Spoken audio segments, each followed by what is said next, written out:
Hello दोस्तों, आपका स्वागत है हैशटैग सक्सेस विद दीपक में। आज जो हम टॉपिक लेके आ रहे हैं उस टॉपिक का नाम है न्यूरोलॉजिक इमरजेंसीज एंड स्टेबलाइजेशन। इसमें हम क्या पढ़ेंगे तो न्यूरो क्रिटिकल केयर प्रिंसिपल पढ़ेंगे। जैसा कि हमें पता है ब्रेन क्या है, मोस्ट इम्पॉर्टेंट पार्ट है हमारे शरीर का जो कंट्रोल और कोऑर्डिनेशन का काम करता है। तो उसको कंट्रोल और कोऑर्डिनेशन करने के लिए क्या चाहिए? एनर्जी। एनर्जी कहाँ से मिलेगा? मेटाबॉलिक सब्सटेंस से। ठीक है, मेटाबॉलिक सब्सटेंस में क्या क्या हो सकता है तो ऑक्सीजन हो सकता है, ग्लूकोज हो सकता है। तो जैसा कि हमें पता है जब डेवलपमेंट फेज होता है तो उसमें क्या होता है, मेटाबॉलिक डिमांड बढ़ जाते हैं। ठीक है, तो इसलिए जो सबसे पहला प्रायोरिटी है वो क्या है तो प्रिजर्वेशन ऑफ न्यूट्रिएंट सप्लाई, मतलब कि जो वहाँ से खाना आ रहा है उस खाने को सही से पहुँचना। ठीक है, उसमें कोई भी ऑब्स्ट्रक्शन या रुकावट नहीं आना। यही मेन स्टे होता है चिल्ड्रन के केयर का, ताकि ब्रेन इंजरी से उन्हें बचा सके। क्या करके तो न्यूट्रिएंट सप्लाई के प्रिजर्व करके, बचाव करके। ठीक है, तो एक टर्म आया इंट्राक्रैनियल डायनेमिक। ये क्या होता है? ये फिजिक्स टर्म है। इसमें मेनली इंट्रैक्शन ऑफ कंटेंट देखेंगे। कौन सा कंटेंट तो ब्रेन पैरेन्काइमा, ब्लड। ब्लड में कौन कौन सा? आर्टरी, वेनस और कैपिलरी। और क्या देखेंगे? Cerebro spinal fluid. ये तीनों का क्या देखेंगे? इंटरेक्शन देखेंगे। ये मेनली हमने कहाँ पे पढ़ा था? जब हम इंट्राक्रैनियल प्रेशर पढ़ रहे थे। ये तीनों कंटेंट ही इंट्राक्रैनियल प्रेशर को बढ़ाने में हेल्प करता है। ठीक है, तो ये कहाँ पाया जाता है? ये जो ब्रेन पैरेन्काइमा, ब्लड और सेरिब्रो स्पाइनल फ्लूइड है ये क्रैनियम के अंदर पाया जाता है। ठीक है, जैसा कि हमें पता है जो ब्रेन पैरेन्काइमा है वो 85% कहाँ होता है? क्रैनियल वॉल के अंदर होता है। लेकिन जो रिमेनिंग है कितना परसेंट? 15% वो कहाँ होता है? तो वो होता है CHF और ब्लड के बीच में। जो ब्रेन के अंदर CHF है सब एरेक्नोइड के नीचे उसमें, और या ब्लड जो ब्लड सप्लाई हो रहा है वहाँ पर ये परसेंट होता है। ठीक है, जैसा कि हम जानते हैं ब्रेन रिसाइड कहाँ होता है तो क्रैनियल वॉल्ट में। कहाँ पे? तो ब्रेन का जो परमानेंट हाउस होता है वो क्रैनियल वॉल्ट होता है, मतलब हमारा स्कल। ठीक है, तो इसका जो कॉम्प्लियंस है वो एज के साथ क्या होता है? घटते जाता है। क्यों? क्योंकि जो स्कल है वो ओसिफाई होते जाता है। वो क्या होता है? कार्टिलेज से बोन में चेंज हो जाता है। ठीक है, तो जैसे जैसे इसका क्या होता है, रिगिडिटी बढ़ती है वैसे वैसे इंट्राक्रैनियल प्रेशर क्या होता है? बढ़ने लगता है। तो इंट्राक्रैनियल प्रेशर मेनली डिपेंड क्या पे करता है तो ब्रेन के अंदर कितना वॉल्यूम है कंपोनेंट का और इसका कितना कॉम्प्लियंस है। ठीक है, एक टर्म आया है परफ्यूजन प्रेशर। परफ्यूजन प्रेशर या सेरिब्रल परफ्यूजन प्रेशर होता क्या है?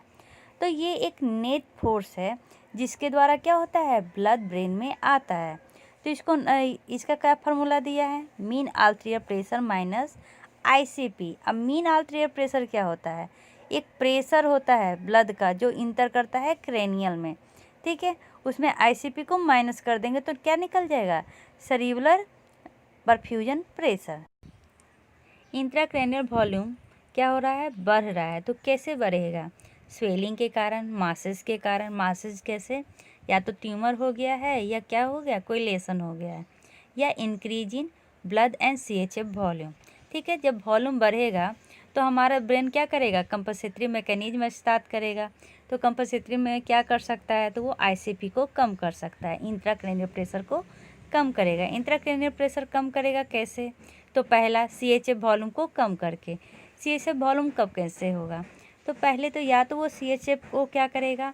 स्पाइनल कैनाल की तरफ डिस्प्लेस करेगा, या दूसरा एरेक्नोइड विलाई को कहेगा कि तुम CHF को ऑब्जर्व कर लो। ठीक है, दूसरा क्या है तो सेरिब्रल ब्लड वॉल्यूम को वो कम करेगा। सेरिब्रल ब्लड वॉल्यूम को वो कम कैसे करेगा? तो वेनस ब्लड रिटर्न को क्या कहेगा? थोरैक्स की तरफ बढ़ा देगा। ठीक है, तीसरा क्रैनियल वॉल्यूम को क्या करेगा? इंक्रीज करेगा। तो सूचर क्या होता है? पैथोलॉजिकली इंक्रीज करने लगता है या एक्सपेंड करने लगता है। कैसे? तो बोन का रिमॉडलिंग करके। एक बार जब ये कंपनसेटरी मैकेनिज्म खराब हो जाए, क्यों? जैसा कि अभी हमने देखा है कि क्रैनियल वॉल्यूम को ज़्यादा हो जाने के कारण, तो जैसा कि हमें पहले पता है थोड़ा सा अगर वॉल्यूम बढ़ेगा तो ये क्या होगा? इंट्राक्रैनियल प्रेशर बहुत ज़्यादा बढ़ जाएगा या इंट्राक्रैनियल हाइपरटेंशन हो जाएगा। तो ये अगर कंटिन्यूसली रहा तो ये क्या करेगा? CPP को फॉल कर देगा। अब CPP क्या है? तो सेरिब्रल परफ्यूजन प्रेशर, ये फॉल हो जाएगा। तो अब ऑक्सीजन से ब्लड सप्लाई सही से नहीं होगा, तो ब्लड सप्लाई सही से नहीं होगा तो ऑक्सीजन सही से नहीं पहुंच पाएगा, ऑक्सीजन सही से नहीं पहुंच पाएगा तो ब्रेन का सेल क्या होगा, मरने लगेगा इस्कीमिया के कारण। ठीक है, तो अगर धीरे धीरे अगर ये कंटिन्यू रहा तो क्या हो जाएगा, ब्रेन इस्कीमिया होना स्टार्ट हो जाएगा और सीपीपी फॉल कर जाएगा। ठीक है, अब ये ज़्यादा अगर आईसीपी बढ़ा, इंट्राक्रैनियल प्रेशर ज़्यादा बढ़ने लगा तो वो क्या करेगा, ब्रेन को धीरे धीरे डिस्प्लेस कर देगा फोरामेन मैग्नम में। ठीक है, और इसी को कहते हैं सेरिब्रल हर्निएशन। ठीक है, ये विद इन मिनट क्या होता है, इरिवर्सिबल होता है, मतलब कि अगर इसको ट्रीट सही से नहीं किया गया तो इसको वापस सही नहीं कर सकते हैं, जिसके कारण क्या होता है, ब्रेन सेल का डेथ होने की संभावना रहती है। ठीक है, अब देखते हैं साइट ऑफ हर्निएशन। चलिए अब आते हैं ब्रेन का हर्निएशन का साइट। मेनली 5 तरह का होता है। पहला सिंगुलेट, यहाँ पर देखिए, दूसरा उंचल, ठीक है, तीसरा क्या है, तो तीसरा है सेरिब्रल टॉन्सिलर, चौथा अपवार्ड सेरिब्रल और पांचवा ट्रांस कैलवेरियर। वो कहाँ पर है, 30 पार्ट में होता है। ठीक है, जैसा कि हमें पता है जो ब्रेन सेल है उसका नॉर्मल न्यूट्रिएंट क्या है, ऑक्सीजन और ग्लूकोज। ठीक है, ये क्या है, नॉर्मल न्यूट्रिएंट है। ये मेनली कहाँ से मिलता है, तो सेरिब्रल ब्लड फ्लो से मिलता है। तो सेरिब्रल ब्लड फ्लो मेनली क्या करता है, तो ये ब्लड के थ्रू क्या लाता है, ऑक्सीजन और ग्लूकोज लाता है। ये मेनली कांस्टेंट रहता है। ठीक है, लेकिन कांस्टेंट रहता है ये कैसे है, तो ऑटो रेगुलेशन से। कैसे, ब्रेन का एक अपना रेगुलेशन होता है अपने कि अगर बीपी बढ़ जाएगा तो उसको सही कर लेगा और ज़्यादा कम हो जाएगा तो उसको ज़्यादा कर लेगा, मतलब वो कांस्टेंट रखता है। किसके थ्रू, तो सेरिब्रल आर्टरियल के थ्रू। ठीक है, तो सेरिब्रल आर्टरियल से कैसे ये रखता है कांस्टेंट, तो जब ये बीपी हाई होगा, ठीक है, तो ये क्या करेगा, अपने आप को कॉन्स्ट्रिक्ट कर लेगा, कौन, आर्टरी, और जब बीपी लो होगा तो ये अपने आप को डायलेट कर लेगा। इस तरह से क्या करता है, ये मेंटेन करता है। लेकिन ये जब नॉर्मल ये से थोड़ा ज़्यादा रहेगा तब करेगा, कंपनसेशन की तरह। लेकिन अगर बहुत ज़्यादा हो जाएगा तो तब हो जाएंगे पैथोलॉजिकल प्रॉब्लम। ठीक है, एसिड बेस जो बैलेंस होता है सीएचएफ में, वो भी क्या करता है, अफेक्ट करता है सेरिब्रल वेस्कुलेशन को। ठीक है, एसिड बेस में कैसे हो जाएगा बैलेंस में imbalance, due to partial pressure of carbon dioxide. ठीक है, और कौन कौन सा है जो सेरिब्रल वेस्कुलेशन को अफेक्ट करता है, तो बॉडी का टेम्परेचर, ग्लूकोज का utilisation, vaso active mediator. Vaso active mediator में कौन सा, एडिनोसिन और नाइट्रिक ऑक्साइड। अब हम ये बताने जा रहे हैं कि जब इंट्राक्रैनियल प्रेशर बढ़ता है या घटता है, इसके बारे में एक साइंटिस्ट थे जिन्होंने बताया था। वो साइंटिस्ट का नाम है मुर्रो केली। ठीक है, उन्होंने एक हाइपोथेसिस भी दिया था, एक डॉक्ट्राइन भी दिया था। ठीक है, तो डॉक्ट्राइन में उन्होंने क्या डिस्क्राइब किया, उन्होंने डिस्क्राइब किया इंट्राक्रैनियल डायनेमिक के बारे में। इंट्राक्रैनियल डायनेमिक में क्या बताए थे, इंट्राक्रैनियल डायनेमिक में मेनली वो किस पे ज़्यादा फोकस किए, मास लेसन पे, जो मेनली कैसे होता है, तो हेमरेज या ट्यूमर के कारण होता है, या ब्रेन इदीमा से। ठीक है, तो जैसे कि हम जानते हैं नॉर्मल स्टेट में क्या होता है, जो ब्रेन पैरेन्काइमा है, आर्टरियल ब्लड है, सीएचएफ है, या जो वेनस ब्लड है, वो मेनली क्या होता है, रोप लेसन में प्रेजेंट होता है क्रैनियल वॉल के अंदर। ठीक है, मेनली कितना, तो लेस देन 10 mm एजी, जैसा कि आप पिक्चर में देख रहे हैं। ठीक है, लेकिन थोड़ा मास का एक्सपेंशन हुआ। ठीक है, तो थोड़ा अगर मास का एक्सपेंशन हुआ तो ब्रेन क्या करेगा, उसको कंपनसेट कर देगा। कैसे, तो इंट्राक्रैनियल प्रेशर को कम करके। ठीक है, लेकिन जब ज़्यादा एक्सपेंशन होने लगेगा लेसन का, तो क्या होगा, अब जो कंपनसेशन हो रहा है वो क्या हो जाएगा, डिस्टर्ब हो जाएगा। कंपनसेटरी जो मैकेनिज्म है वो डिस्टर्ब हो जाएगा। ठीक है, जिसके कारण क्या होगा, इंट्राक्रैनियल का हाइपरटेंशन बढ़ने लगेगा। ठीक है, इंट्राक्रैनियल में क्या होने लगेगा, हाइपरटेंशन स्टार्ट हो जाएगा, मतलब उसमें वहाँ पे टेंशन स्टार्ट हो जाएगा। ठीक है, जिसके कारण क्या होता है, इंट्राक्रैनियल हाइपरटेंशन। अब क्या कह रहा है कि ये सब तो प्राइमरी है, सेकेंडरी क्या है, सेकेंडरी कॉज क्या है, तो सेकेंडरी कॉज है ब्रेन इंजरी का। पहला तो है increase in cerebro spinal fluid के पीएच का बढ़ जाना। ठीक है, तो ये अनजाने में होता है, जैसे कि जब इन अनजाने में हाइपर वेंटिलेशन होता है, हाइपर वेंटिलेशन मतलब क्या, पार्शियल प्रेशर ऑफ CO2 का घट जाना, तो इसके कारण क्या हो सकता है, सेरिब्रल इस्कीमिया हो सकता है। ठीक है, दूसरा कारण क्या हो सकता है, टेम्परेचर का बढ़ जाना। टेम्परेचर अगर बढ़ेगा, हाइपरथर्मिया मेडिएटेड, ठीक है, तो क्या होगा, मेटाबॉलिक का डिमांड बढ़ेगा। मेटाबॉलिक का डिमांड बढ़ेगा तो क्या होगा, जिस एरिया में, जिस सेल में डिमांड बढ़ रहा है उसमें डेथ हो जाएगा। क्यों, क्योंकि ब्लड सही से नहीं पहुंच पा रहा है। ठीक है। तीसरा कारण है हाइपोग्लाइसीमिया। ठीक है, हाइपोग्लाइसीमिया में क्या होता है, इसमें न्यूरॉन्स डेथ करने लगते हैं। क्यों? क्योंकि जो सेरेब्रल ब्लड फ्लो होता है वो कंपनसेट सही से नहीं कर पाता है। ठीक है। चौथा कारण क्या है, प्रोलॉन्ग सीजर। इसमें क्या होता है, परमानेंट इंजरी हो जाती है। क्यों? क्योंकि पूरी तरह हाइपोक्सिया मतलब कि ऑक्सीजन की कमी हो जाती है ब्रेन सेल में।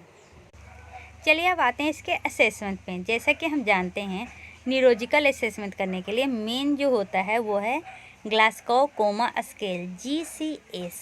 ठीक है, इसमें हम कैसे चेक करते हैं, तो हम mainly I opening, verbal output और मोटर रिस्पांस को चेक करते हैं। जो मोटर रिस्पांस है वो बेस्ट प्रोसेस होता है। ठीक है, लेकिन ये उनके लिए होता है जो एडल्ट हों या पेडियाट्रिक्स हों, मेनली जो हमारे बातों को समझ सकें। ठीक है, तो उन लोगों को कैसे हम न्यूरोलॉजिकल रिस्पांस करेंगे जो हमारी बातों को नहीं समझ सकते, जैसे कि इन्फेंट, टोडलर। ठीक है, तो उनके लिए GCS को क्या किया गया है, मॉडिफाई किया गया है। ठीक है, तो मॉडिफाइड फॉर्म ऑफ GCS कौन सा है, तो उसका नाम है 4 का फुल फॉर्म क्या है, फुल आउटलाइन ऑफ अनरिस्पॉन्सिवनेस। इसमें क्या किया गया है, वर्बल को हटा दिया गया है, उसकी जगह 2 अलग असेसमेंट किया गया है, ब्रेन स्टेम और एस्पायरेशन का। ठीक है, अब बोला गया है कि अगर क्लिनिकल प्रैक्टिस में हम मॉनिटरिंग डिवाइस अगर यूज कर रहे हैं तो मोस्ट स्टडीड मॉनिटरिंग डिवाइस कौन सा है, तो ICP मॉनिटरिंग। इसमें क्या किया जाता है ना कि एक कैथेटर है, उसको इंसर्ट किया जाता है सेरिब्रल वेंट्रिकल में या ब्रेन पैरेन्काइमल में। ठीक है, अगर सेरिब्रल वेंट्रिकल में किया जाता है तो उसको कहते हैं एक्सटर्नलाइज्ड वेंट्रिकुलर ड्रेन, और अगर ब्रेन पैरेन्काइमल में किया जाता है तो उसको कहते हैं पैरेन्काइमल ट्रांसड्यूसर। ठीक है, जैसा कि हम जानते हैं कि TBI क्या है, ट्रॉमेटिक ब्रेन इंजरी। इसको अगर हम स्टैंडर्ड केयर करना चाहते हैं तो उसके लिए कौन सा थेरेपी यूज होता है, ICP डायरेक्टेड थेरेपी। ठीक है, ICP डायरेक्टेड थेरेपी TBI में यूज होता है, इंट्राक्रैनियल हेमरेज में यूज होता है, रेइस सिंड्रोम में यूज होता है, और कभी कभी इंसेफेलोपैथी, मेनिंजाइटिस और इंसेफ्लाइटिस में भी यूज होता है। और भी अदर डिवाइस होता है। अदर डिवाइस में क्या होता है, ओसा कैथेटर जो मेजर करे क्या, ब्रेन के टिश्यू का ऑक्सीजन कंसंट्रेशन। ठीक है, तो इसको कैसे करेंगे, तो मेनली एक्सटर्नल प्रोब के द्वारा करेंगे, नॉन इन्वेसिवली एक्सेस करेंगे किसको, तो ब्रेन के ऑक्सीजन को। कैसे, तो बाई नियर इंफ्रारेड को ऑब्जर्व करके। तो इसको कैसे, इसका जो टेक्नोलॉजी है, टेक्निक है, उसको क्या कहते हैं, नियर इंफ्रारेड स्पेक्ट्रोस्कोपी। ठीक है, या क्या करेंगे, मॉनिटर करेंगे किसका, तो जो ब्रेन में इलेक्ट्रिकल एक्टिविटी हो रहा है उसको। तो उसको कैसे मॉनिटर करेंगे, EEG का फुल फॉर्म क्या होता है, इलेक्ट्रो इंसेफेलोग्राफी। मेनली इसमें कंटिन्यूअस EEG किया जाता है। ठीक है, और भी हम क्या कर सकते हैं, तो सोमैटो सेंसरी, विजुअल या ऑडिटरी इवोक्ड पोटेंशियल भी देख सकते हैं। ठीक है, CBF मॉनिटर भी करना बहुत ज़रूरी है। तो वो CBF मॉनिटरिंग हम कैसे करेंगे, तो ट्रांसक्रैनियल डोपलर के द्वारा, जीनोन CT स्कैन के द्वारा, परफ्यूजन MRI के द्वारा या टिश्यू प्रोब के द्वारा। ठीक है, अब TBI गाइडलाइंस के अनुसार जिसमें हम ब्रेन टिश्यू ऑक्सीजन कंसंट्रेशन देखते हैं वो मेनली किस में आता है, तो लेवल 3 सपोर्ट में आता है। ठीक है, तो ये देखेंगे कि लेवल 3 सपोर्ट क्या होता है। पहले जानते हैं TBI क्या होता है, तो ट्रॉमेटिक ब्रेन इंजरी। तो इसका मेन कारण क्या है, इटियोलॉजी क्या है, इसका इटियोलॉजी अगले वीडियो में लेके आएंगे। तब तक के लिए bye bye, take care, see you. अगर आपको वीडियो पसंद आए तो लाइक और सब्सक्राइब करना ना भूलें।